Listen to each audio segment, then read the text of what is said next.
press the bell icon on the YouTube app and never miss another update. शुभ दिन बच्चों। मैंने आज की कक्षा में मैं उस कविता का दूसरा संकेत जो है शेष भाग में पूरा करने जा रही हूँ।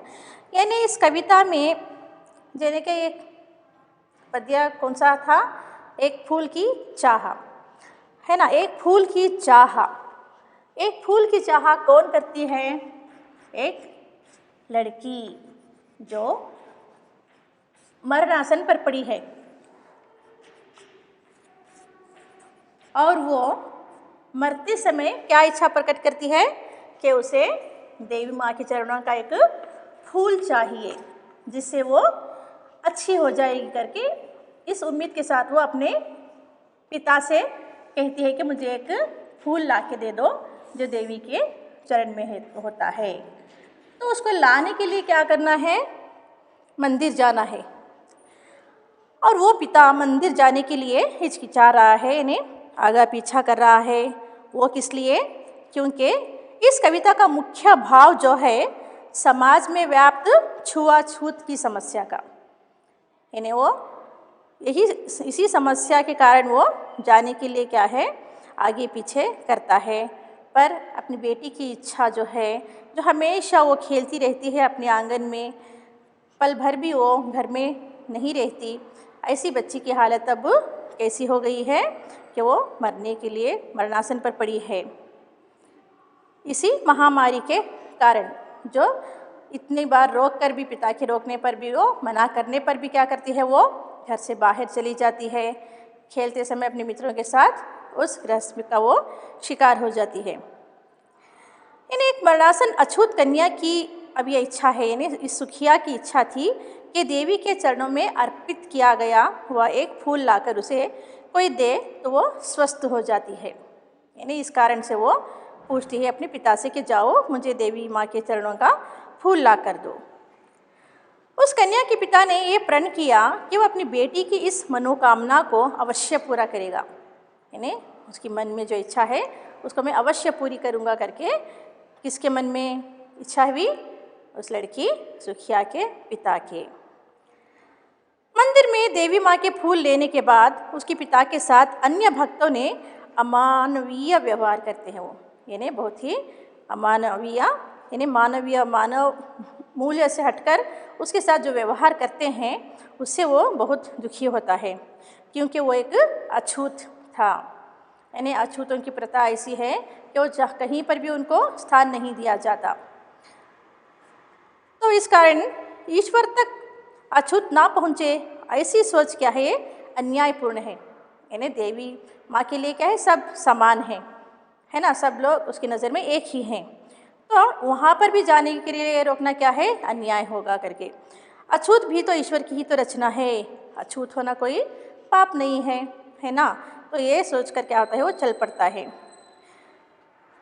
इसी भावना को प्रकट करते हुए कवि ने मानव की करुणा, यातना एवं द्वंद्व को अपनी कविता में क्या है, चित्रित किया है।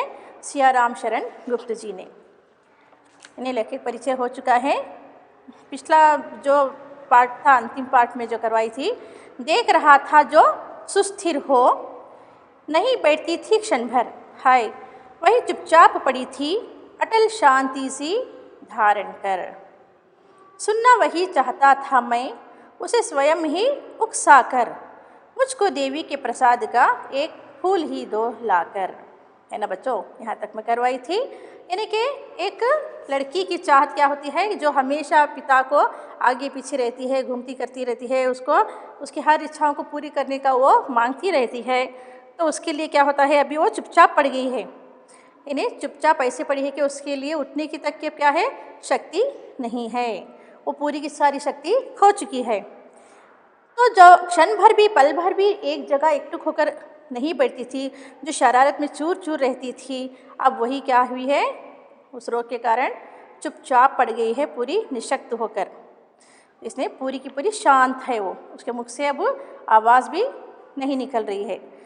तो पिता जो बेचैन पिता है वही उसके मुँह से सुनना चाहता है क्या, कि वो स्वयं आकर फिर से वो मांग करे, उसके पिता को वो कहे कि हे पिताजी, मुझे देवी का प्रसाद लाकर दे दो, एक फूल उसके चरणों का मेरे लिए काफ़ी है, वही लाकर दे दो करके वो पिता जो है उसकी अपनी लड़की के मुख से सुनना चाह रहा है, पर वो ऐसी हालत में अब नहीं है। तो आगे चलते हैं। ऊंचे शैल शिखर के ऊपर मंदिर था विस्तीर्ण विशाल, स्वर्ण कलश सरसिज विकसित थे, पाकर समुदित रवि कर जाल। दीप धूप से आमोदित था मंदिर का आंगन सारा, गूंज रही थी भीतर बाहर मुखरित उत्सव की धारा। यानी बच्चों यहाँ इस काव्यांश में क्या है, ऊंचे शैल शिखर के ऊपर, यानी ऊंचा एक पर्वत है, शैल यानी पर्वत की चोटी पर, शिखर के ऊपर यानी उस पर्वत की चोटी पर जो एक क्या था, वहाँ पर मंदिर था, और वो भी बहुत विशाल था, बहुत ही बड़ा मंदिर था। तो उस पर क्या है, स्वर्ण कलश सरसिज विहसित थे, यानी उस मंदिर के ऊपर क्या है, सरसिज यानी कमल के फूल के जैसा सोने का बना हुआ एक कलश देखे हो ना आप, वो क्या है, सरसिज यानी कमल समान, कमल के समान सुंदर सा सोने का कलश है, स्वर्ण कलश, स्वर्ण यानी सोना। कुछ अर्थ मैं यहाँ पर देती हूँ आपको, ले लो।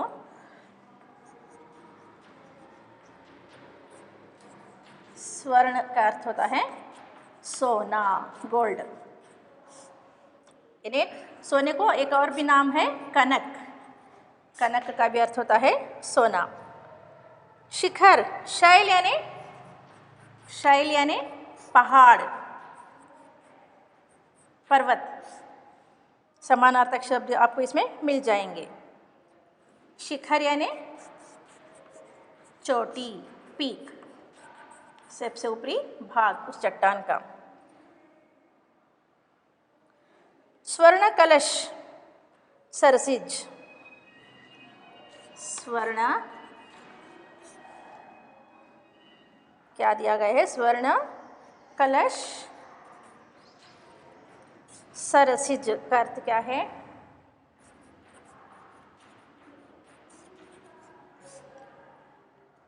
स्वर्ण कमल के समान, कमल लोटस जो कहते हैं ना, कमल के समान, कमल जैसा सोने का कलश बना था उस मंदिर पर, सुंदर सा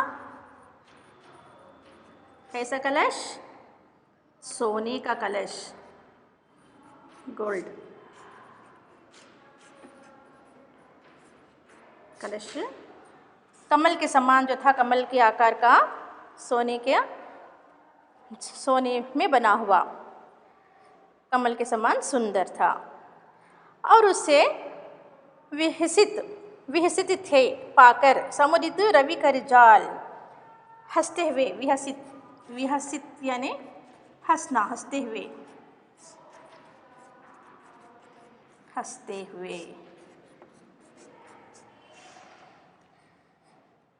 समुदित यानी आनंद से भरा हुआ, रवि कर जाल यानी सूर्य की किरणों का समूह, रवि कर जाल यानी सूर्य की किरणों का समूह। जैसे ही सुबह होती है, सूरज निकलता है तो क्या होती है, चारों ओर रोशनी, उसकी किरणें क्या है, फैल जाती है।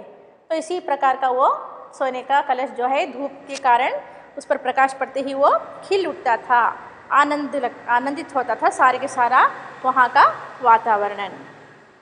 तो इसका भावार्थ देखते हैं, यानी कवि मंदिर के सौंदर्य का यहाँ पर क्या है, वर्णन कर रहे हैं। मंदिर कहाँ पर है, उसमें क्या क्या है, कैसा लिखता है वो, तो यहाँ पर उसकी सौंदर्य जो है, उसकी ब्यूटी, उस टेम्पल की, उसका वर्णन करते हुए कहते हैं कि ऊंचे पर्वत की चोटी पर, पर्वत बहुत ही ऊंचा है, उसकी चोटी पर यानी उसके ऊपरी भाग पर जो है एक विस्तृत और विशाल मंदिर स्थित है। यानी पर्वत के ऊपर हम पूरे का पूरा पर्वत चढ़ेंगे तो सबसे ऊपर जाकर देखते हैं तो क्या दिखेगा हमें, बहुत ही विशाल सा एक मंदिर है। उसका सोने का कलश, यानी उस पर जो कलश बना हुआ है उस मंदिर के ऊपर, वो सोने का है।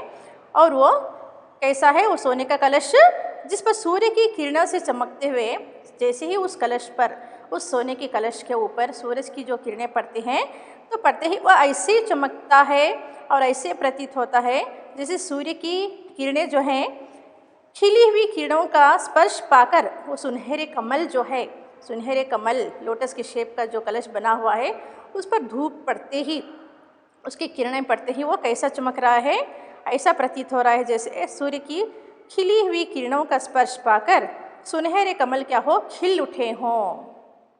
इन्हें सूरज की किरणें पड़ते ही मानो वो खिल रहे हों, इस तरह से वो चमक रहे हैं। समझ में आ रहा बच्चों? तो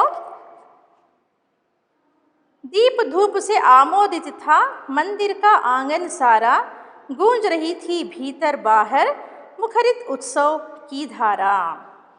इन्हें अब चट्टान है, पर्वत है, उसकी चोटी पर मंदिर है जिस पर सोने का बना हुआ कलश सूरज की किरणें पड़ते ही ऐसे चमक रहा है मानो कमल रूपी जो है वो सुनहरे कमल जैसे खिल उठे, अभी भी खिल उठे हो, फूल खिला हुआ हो जैसे लग रहा है।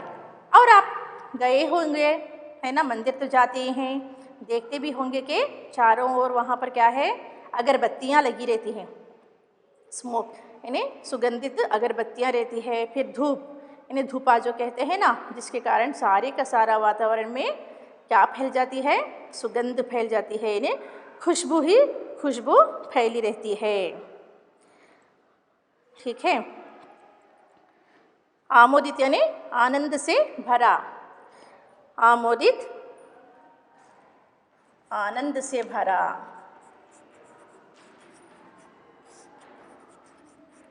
आनंद ही आनंद, आनंद से भरा सारे का सारा वहाँ पर मंदिर का वातावरण है, जिसमें अगरबत्तियाँ सुलगी हुई हैं, जिस दीप की, जैसे दीपा कहते हैं ना, दिया जल रहे हैं, वहाँ पर अगरबत्तियाँ सुलगी हुई हैं, जिनकी सुगंध से मंदिर का संपूर्ण आंगन क्या है, महक रहा है। चारों ओर शांति ही शांति, खुशबू ही खुशबू है तथा उसके चारों ओर कैसा लग रहा है, उत्सव जैसा उल्लास समय वातावरण है, उल्लासमय वातावरण है।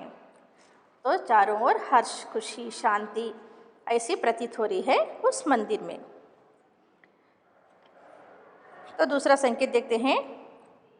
भक्त वृंद मृदु मधुर कंठ से गाते थे सभक्ति मृदुमय, पतित तारिणी पापहारिणी माता तेरी जय जय जय। पतित तारिणी तेरी जय जय मेरे मुख से भी निकला, बिना बड़े ही मैं आगे को जाने किस बल से ढिकला। देखो, ये एक अछूत लड़की का पिता जो है वो मंदिर चला गया है अपनी लड़की की इच्छा को पूरी करने, है ना। उसकी लड़की का नाम क्या है, सुखिया। तो जैसे ही वहाँ पर देखते हैं ना, सारे भक्तगण वहाँ पर मौजूद रहते हैं, भक्त भजन में मग्न रहते हैं, तो बैठकर वो भी गीत गा रहे हैं। यानी मंदिर में उपस्थित सभी भक्त पूर्ण भक्ति और प्रसन्न भाव से क्या है, माँ की महिमा का गुणगान कर रहे हैं। यानी माँ की महिमा का वो गुणगान कर रहे हैं अपने उस मधुर कंठों से। वो क्या गा रहे हैं? गा रहे हैं कि हे पापियों का उद्धार करने वाली, यानी पापियों के पाप धुलने वाली तथा सबके पापों को दूर करने वाली माँ तेरी जय हो। भक्तगण क्या कह रहे हैं? सारे के सारे भक्तगण कह रहे हैं कि हे माता, तू पापियों का उद्धार करने वाली है तथा सबके पापों को दूर करने वाली है, तेरी जय हो। तो जैसे वो लोग बोल रहे थे ना, तो उसी समय तेरी जय हो करके इस लड़की के पिता के मुख से भी निकल पड़ा। इतना सब देखते ही सुखिया के पिता के मुख से भी क्या हुआ, अचानक ही ये शब्द निकल पड़े, क्या करके, तेरी जय हो माँ, पतितों को तारने वाली तेरी जय हो करके। जैसे ही अन्य भक्तगण गा रहे हैं, उन्हीं के साथ ये व्यक्ति भी बोल पड़ा, सुखिया का पिता भी।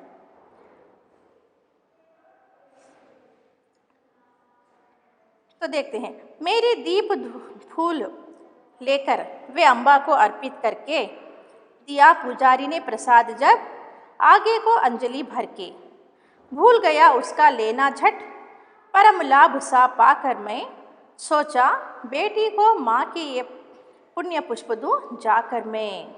यानी यहाँ पर इतना सारा सुंदर सा वातावरण है उस मंदिर का। तो सारे के सारे भक्त वृंद क्या है, अपनी मधुर कंठ से माता की जय जय कर रहे हैं। और जैसे ही उनकी आवाज़ सुनता है कि सुखिया का पिता के मुख से भी क्या है, वही जय जय निकल पड़ती है देवी माँ के लिए। तो बिना किसी के ढकेले ही क्या है, वो जो क्यू में खड़ा है प्रसाद लेने के लिए, आगे की ओर बढ़ते जा रहा है गाता हुआ भजन को। तो मेरे दीप फूल लेकर वे अम्बा को अर्पित करके दिया पुजारी ने प्रसाद जब आगे को अंजलि भर के। तो वो क्या करते हैं, सुखिया के पिता के अंदर एक अपार शक्ति का प्रवाह हो जाता है। तो वो जैसे गा रहे हैं गीत, वो जैसे ही ये भी गाने लग जाता है, पता नहीं एक अपार शक्ति सा उसमें प्रवाह होता है, वो बिना ढकेले ही।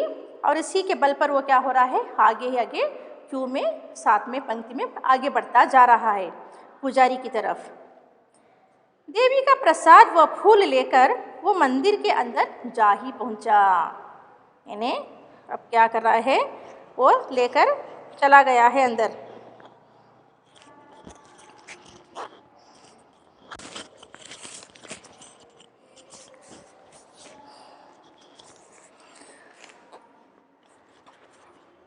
यानी सुखिया के पिता क्या है, अंदर ही अंदर धकेले हुए जा रहा है।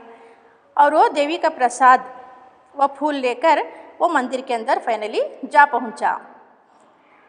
तो जब पुजारी ने सुखिया के पिता को माँ के चरणों में अर्पित फूल उठाकर दिया, तो पुजारी क्या करता है, माँ के चरणों में से एक फूल उठाकर वो उसे भी दे देता है। और उतना सारा भीड़ रहता है ना, तो ये नहीं देखता कि ये कौन है, क्या छूत है, कैसा है, कुछ भी नहीं, वो दे देता है।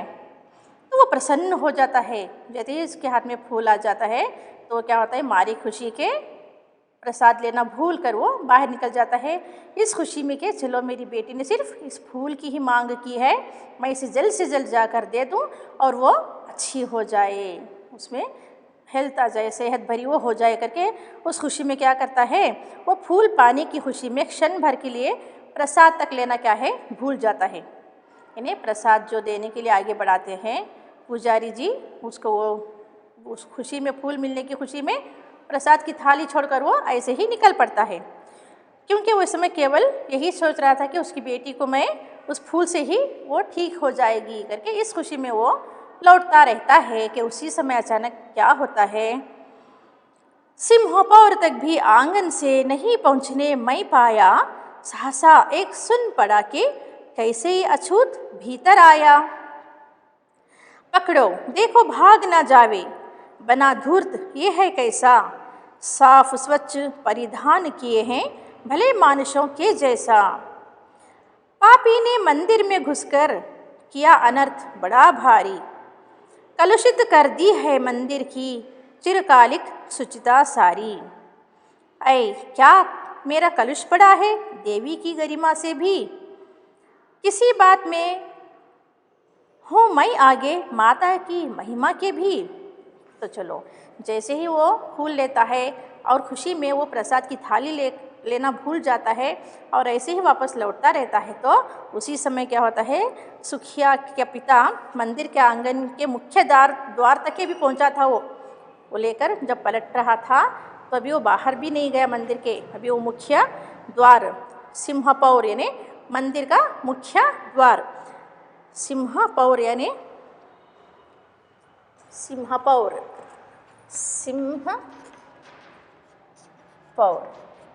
यानी मंदिर का मुख्य द्वार।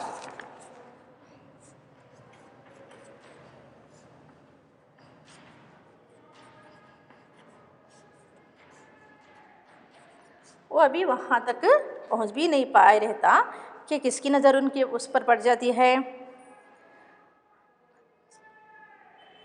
कि अचानक ही लोगों ने शोर मचाया कि यह अछूत मंदिर में कैसे घुस आया। तो जैसे ही वहाँ पर लोग खड़े जमा हुए थे, उन लोगों की नज़र उस पर पड़ जाती है, तो अचानक से चिल्ला उठते हैं कि ये तो अछूत है, इसका यहाँ मंदिर आना क्या है, मना है, फिर भी ये कैसे मंदिर में घुस आ गया है।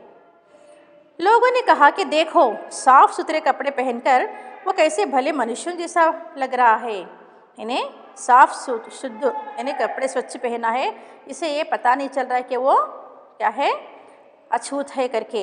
वो देखने में अन्य लोगों जैसा लग रहा है। तो जैसे ही जो लोग उसको जानते थे कि वो अछूत है, तो उन लोगों ने सहसा इन्हें अचानक शोर मचा दिया कि अंदर कैसे आया, इस तरह से साफ सुथरे कपड़े पहनकर हमें ये धोखा दे रहा है करके सभी लोग चिल्लाने लगे। सभी ने कहना शुरू किया कि सुखिया के पिता ने मंदिर में घुसकर मंदिर पुरानी वर्षों पुरानी पवित्रता को क्या कर दी, इसने नष्ट कर दी। अरे भगवान, इसने आकर तो सारी की सारी मंदिर की पवित्रता को अपवित्र कर दिया करके लोगों में हाहाकार मचा है। उसके प्रवेश से मंदिर अपवित्र हो गया करके क्या है, हर एक व्यक्ति बोलता जा रहा है। तो सुखिया के पिता ने कहा कि क्या मंदिर में आने का उसका पाप भगवती माँ की महिमा से भी बड़ा है? नहीं, ये उन लोगों से प्रश्न कर रहा है बच्चों। सुखिया के पिता पूछ रहे हैं कि मैं जो यहाँ आया हूँ, क्या यहाँ मेरे आने से भगवती माँ की महिमा से भी क्या ये बड़ा है पाप? मैंने क्या ऐसा पाप कर दिया? अरे उसके तर्क देते हो कहता है कि देवी की महत्ता से बढ़कर किसी की महिमा नहीं होती, उसके आगे उसके तो हम भक्त हैं, यानी हम कुछ भी नहीं हैं। तो उसके मंदिर में प्रवेश करने से मंदिर अपवित्र कैसे हो गया करके वो उन्हीं लोगों से क्या कर रहा है, प्रश्न कर रहा है कि मेरा आना यहाँ पर गलत है क्या मैं भी अन्य भक्तों जैसा हूँ, इसमें मेरा क्या दोष है? मैं भी अपनी मनोकामना पूरी करने माँ के सामने नहीं आ सकता क्या करके वो शोर मचाता है। तो लोग जो हैं वो किसी की सुन नहीं रहे हैं, उसकी सुन नहीं रहे, तो करते क्या हैं? माँ के भक्त हुए तुम कैसे करके यह विचार खोटा, माँ के सम्मुख ही माँ का तुम गौरव करते हो छोटा। कुछ ना सुना भक्तों ने झट से मुझे घेर कर पकड़ लिया, मार मार कर मुक्के घूंसे धम से नीचे गिरा दिया। मेरे हाथों से प्रसाद भी बिखर गया सब का सब, हाय अभागी बेटी तुझ तक कैसे पहुँच सके यह अब। न्यायालय ले गया मुझे वे 7 दिवस का दंड विधान, मुझको हुआ था मुझसे देवी का महान अपमान। यानी फाइनली लोग क्या करते हैं, उसकी सुनते नहीं हैं, उसके दर्द को, उसकी पीड़ा को समझते नहीं हैं, फिर उन्होंने उसको पकड़ ही लिया। तो सुखिया का पिता भक्तों से पूछता है, यानी वहाँ पर मौजूद भक्त जो हैं, जो उसको अछूत करके पकड़े हुए हैं, उनसे ये पिता पूछ रहा है कि उसका पाप देवी की महानता से बढ़कर है? तुम लोग कैसे हो? क्या मेरा पाप जो है ये देवी माँ की महानता से भी बढ़कर है क्या? ऐसी तुच्छ विचारधारा, इन्हें ऐसे कमज़ोर, ऐसे क्षीण विचार कि व्यक्ति अपने आप को देवी का भक्त कैसे कह सकते हैं आप? ये कहता है कि ऐसा कहकर भक्त माता की गौरव को तुम लोग क्या कर रहे हो, छोटा कर रहे हो। जितना भी उसने तरसा उनको समझाया, पर वे लोग समझे नहीं, उसको पकड़ ही लिए वो लोग। परंतु उस समय किसी भी भक्त ने उसकी एक ना सुनी, किसी ने उसकी ना सुनी। सभी भक्तों ने उसे पकड़ लिया और मार मार कर क्या है, नीचे गिरा दिया।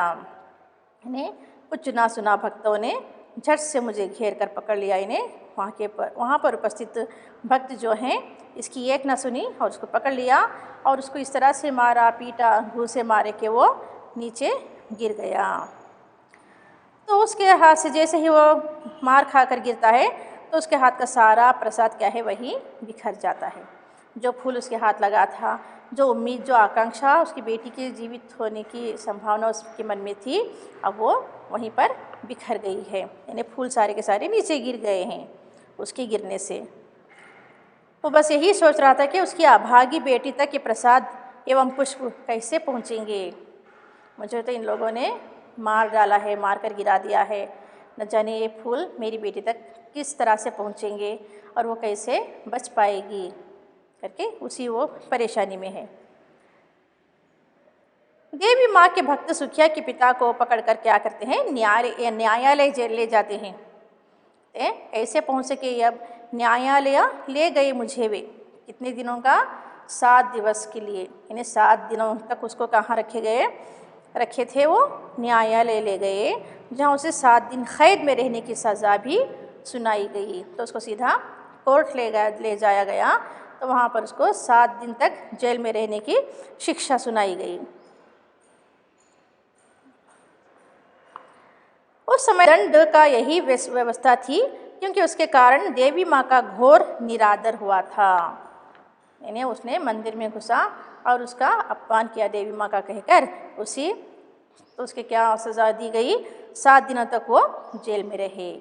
अब इधर घर में बेटी मरने को पड़ी है, वहाँ पिता की इच्छा अपूर्ण होती देख उसको और भी उस जो डर है उसके मन में समाया जा रहा है कि किस तरह तक ये फूल उस तक ले जाया जाए।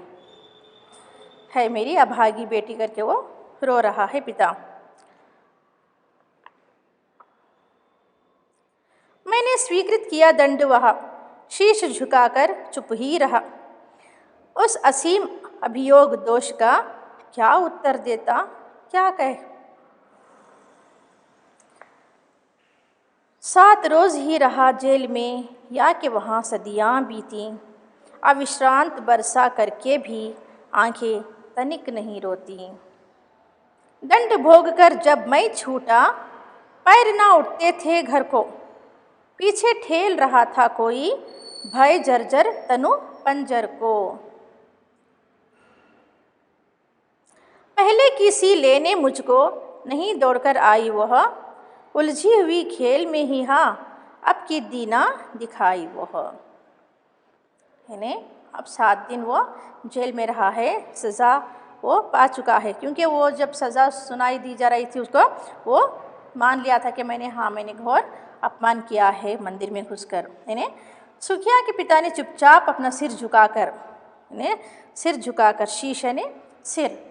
शीश यानी सिर, अपने सिर को झुकाकर उसने क्या स्वीकार कर लिया, दंड को।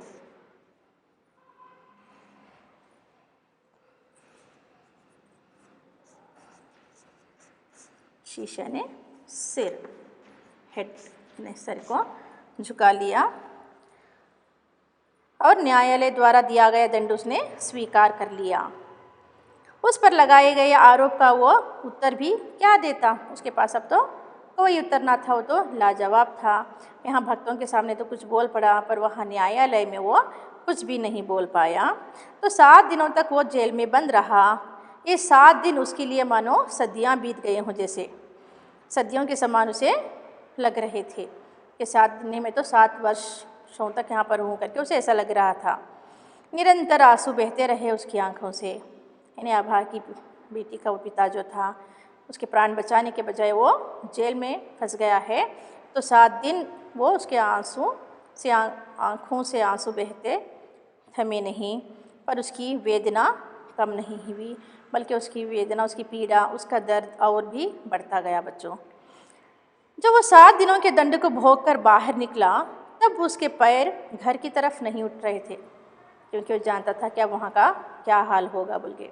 वो फूल जो देवी माँ के चरणों से लिए थे वो भी बिखर गए। उसी समय उसे पता लग गया था कि मेरी बेटी बड़ी अभागी है और मैं उसे बचा ना सकूँगा करके। तो इसलिए जब वो जेल से 7 दिनों के बाद छूट कर निकलता है, तो उसके पैर घर की तरफ जाने को नहीं उठ रहे थे। उसके मन में डर समाया हुआ था, किसी अज्ञात आशंका से उसका मन जो है घिरा हुआ था। न जाने क्या होगा, घर पर क्या हाल होगा, सब कुछ क्या है बोल के उसे ऐसा लग रहा था कि उसके जर्जर अस्थि पंजर को कोई पीछे की ओर ढकेल रहा है। इन्हें वो जाना चाहता है, पर कोई ऐसी ताकत है जो उसे पीछे ही ढकेल रही है, उसको उसके घर तक पहुंचने नहीं दे रही है। इस तरह से एक डर सा उसके मन में समाया हुआ था। किसी तरह जब वो घर पहुंचा, तब हमेशा की तरह सुखिया उसे देख दौड़ी नहीं आई। इन्हें जब भी पिता घर की ओर जाता था तो उसकी बेटी सुखिया जो है उसको लेने के लिए दौड़ी चली आती थी, पर इस बार वो बच्ची की कोई खबर नहीं, वो दौड़ी नहीं आई और ना तो वो किसी खेल में उलझी हुई दिखी। यानी जब भी वो पिता घर लौटता तो उसकी बेटी अपनी सखियों के, अपने मित्रों में खेलती रहती थी, दौड़ती रहती थी, पर ऐसा उसे कुछ भी दिखाई नहीं दे रहा है। उसे देखने मरघट को ही गया दौड़ता हुआ वहाँ। मेरे परिचित बंधु प्रथम ही फूंक चुके थे उसे जहाँ। बुझी पड़ी थी चिता वहाँ पर छाती धधक उठी मेरी। हाय फूल सी कोमल बच्ची हुई राख की थी ढेरी। अंतिम बार गोद में बेटी तुझको ले ना सका मैं। एक फूल माँ का प्रसाद भी तुझको दे ना सका मैं। हाँ करके उसके मन की आह जो है वो निकल रही है। इन्हें जब वो घर की ओर जाता है तो वो वहाँ पर उसकी बेटी सुखिया को नहीं पाता, तो सीधा वो कहाँ जाता है, मरघट पर जाता है, यानी स्मशान को जाता है। तो वो जब वो देखता है घर जाकर उसकी बेटी नहीं दिखती तो उसे बहुत दुख होता है। तो वो दुखी होकर क्या करता है, सीधा स्मशान घाट दौड़ता हुआ चला जाता है, क्योंकि वही तो एक ठिकाना था जहाँ पर उसे डालकर लोग आ गए थे उसके आसपास के। पर उसके वहाँ पहुँचने से पहले ही क्या है, उसके परिचित जो है इन्हें इसमें उसकी माँ का भी विवरण नहीं दिया गया है। तो ऐसा है शायद कि उसकी माँ भी नहीं है, इन्हें सुखिया की माँ भी नहीं है। इसी कारण उसके आसपास के लोग जो हैं, उसके परिचित लोग जो थे, जाने पहचाने, उन्हीं लोगों के द्वारा क्या गया है, स्मशान घाट तक उसको पहुंचा दिया गया है। तो उसकी सुखिया की चिता वहाँ पर वो लोग जला चुके थे। इसके घर पहुँचने तक उसे स्मशान घाट ले जा चुका था और उसको उसके वहाँ पर चिता भी जला चुके थे उसके परिचित लोग। उसके पिता की छाती ऐसा हृदय विदारक दृश्य देखकर धधक उठी, यानी ऐसा भयानक सा रूप उसकी बेटी चिता को देखकर उसका हृदय जो है वो धधक उठा। उसकी फूल सी कोमल बच्ची अब क्या बन गई है, राख की ढेर में बदल चुकी है, यानी उसको जला दिया गया है। उसकी चिता बुझने के बाद वहाँ पर राख का सिर्फ ढेर बचा हुआ है। वो स्वयं को कोसने लगता है, यानी अपने आप को वो बुरा भला कहने लगता है कि सुखिया को आखिरी बार वो अपनी गोद में भी ना ले सका। यानी उसके अंतिम दिनों में वो कहाँ था, उसको तो शिक्षा दी गई थी, सज़ा दी गई थी, जिसके कारण वो न्यायालय में था, कोर्ट में कैद था 7 दिनों तक। तो इसलिए उसका अंतिम समय में भी वो नहीं रहा, बल्कि इसका और भी क्या है, दुख बढ़ता जा रहा है। तो सुखिया की अंतिम इच्छा थी कि उसे देवी माँ के चरणों का फूल चाहिए था, है ना। उन्हें वो अपनी अंतिम इच्छा क्या प्रकट की थी पिता से कि मुझे देवी के चरणों का फूल ला कर दे दो। तो वो भी पूरी नहीं हुई, पर उसकी ये इच्छा पूरी नहीं कर सका क्योंकि वो अछूत था। इस कारण फूल मिलकर भी उसके हाथ में वो नहीं ला सका। ये सब उसे एक अभागा पिता होने का अपराध बोध कर रहा था। अछूत होने के कारण वो स्वयं को सचमुच भाग्यहीन महसूस कर रहा था कि मेरा भाग्य में देखो कि कैसा है, मैं अछूत ठहरा। इस कारण मेरी बच्ची की उसकी मरणावस्था में भी मैंने उसकी इच्छा को पूरी नहीं की करके उसके मन में हमेशा के लिए वो क्या है, डर समा गया है। वो कभी भी भूला नहीं, पछताने लग गया था। तो ये रहा इस काव्य का पूरा सार। एक एक संकेत करके मैं आपको सब समझा चुकी हूँ। उम्मीद करती हूँ कि आपको ठीक से समझ में आ गया होगा बच्चों, है ना। ये रही अछूत की समस्या, उससे कितनी भारी पड़ रही है समाज में बोल के, जो कि बहुत ही गलत है ना। आशा करती हूँ समझ पाए होंगे।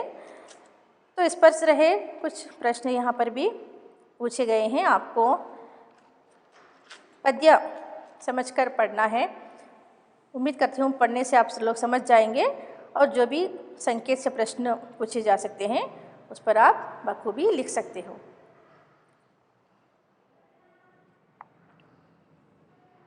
सुखिया के पिता को क्या डर था और किसके लिए था? सुखिया किसकी चपेट में आ गई थी? एक फूल की चाह कविता के आधार पर बताइए कि लोग हाहाकार क्यों मचा रहे थे। इन्हें इस तरह के प्रश्न आपको 1 अंक के लिए भी पूछे जा सकते हैं। सुखिया के पिता को मंदिर में जाना क्यों मना था, उसको आप लोग संक्षिप्त में बताना है। सुखिया का पिता मंदिर से प्रसाद लेना भूल गया क्यों? पता है ना क्यों? वह इस खुशी में जैसे उसके हाथ फूल लग जाते हैं तो समझ जाता है कि चलो इतना मेरी बेटी के लिए काफ़ी है, क्योंकि उसने इसी फूलों की मांग की थी करके उस मारे खुशी में क्या करता है, उस प्रसाद को लेना भूल जाता है। तो उसी के कारण वो भूल कर जाने से तब उनको पता चलता है कि अरे हाँ ये तो अछूत है, इस कारण ये नहीं ले रहा है करके समझकर लोग क्या करते हैं, वहाँ पर उसे पकड़ लेते हैं। सुखिया का पिता मंदिर से प्रसाद लेना भूल गया क्यों? इन्हें इस कविता की मूल संवेदना क्या है, आपको अपने शब्दों में लिखना है। ठीक है बच्चों।